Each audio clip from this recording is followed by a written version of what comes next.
condemns us is unbelief. You ever heard anybody say the only sin for which we'll be condemned is the sin of unbelief? That's not a straw horse. I remember I was preaching in North Carolina one time in Asheville, and I made a statement that one sin uncovered by the blood of Christ will damn you in hell forever. Of any kind, whatever it is. And afterward, the pastor, we had a discussion, and he said, my understanding is only one sin that will ever condemn a person to hell, and that's the sin of unbelief. Okay? So I tried to explain to him how that understanding leads to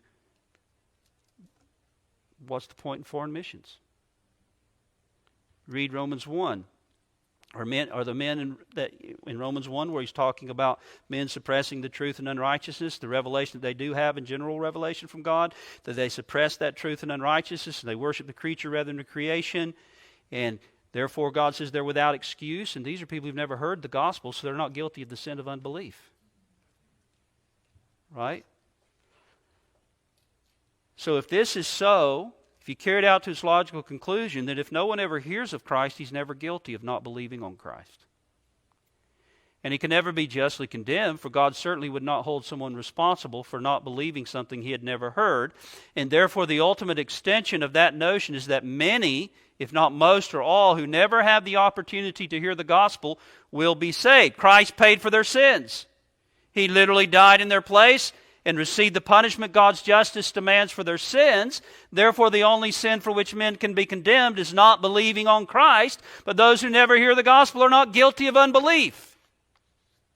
Therefore, many of them will be saved without ever hearing the gospel. Now, again, this is not a straw man, okay?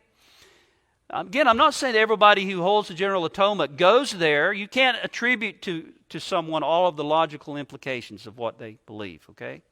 Because sometimes they haven't gone there in their minds. They haven't seen that. But this is what this tends to lead to. One Baptist, for example, holding to general atonement,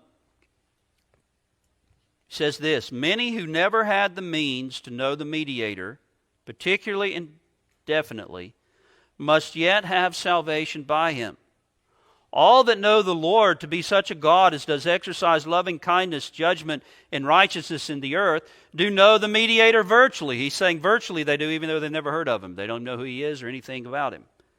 They know him virtually, and believing on the Lord as such, do know him savingly. Another more contemporary author who holds a similar position, Donald Lake, in his book entitled Grace Unlimited, after spending much energy trying to refute particular redemption in favor of a universal redemption, he then discusses the implications of a general atonement for missions. And now listen to the conclusion that he comes to.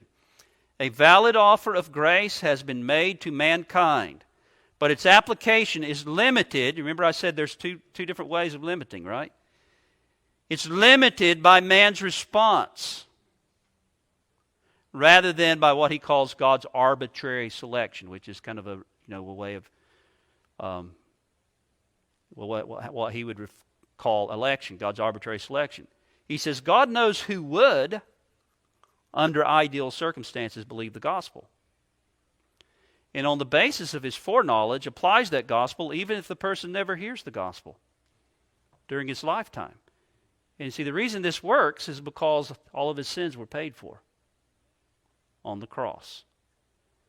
Now, not only is that salvation by works, by the way, and not by grace. In other words, I'm saved because God foreknew that I would be good enough. And I would be smart enough and wise enough to make the right choice. So even though I never heard the gospel, God saves me. That's not salvation by grace. It's salvation by works. And if this is true, what he's saying, then what's the point in missions? If hearing the gospel is not essential to the salvation of men, then foreign missions is a waste of time. Just leave men alone in their ignorance. And they'll be saved anyhow, many of them. And so I ask you, dear friends, which doctrine gives confidence in the absolute necessity of evangelism and missions? The doctrine of a general atonement or the doctrine of a particular atonement? Well, I hope you see what the answer to that is. And then fourthly and finally, the doctrine of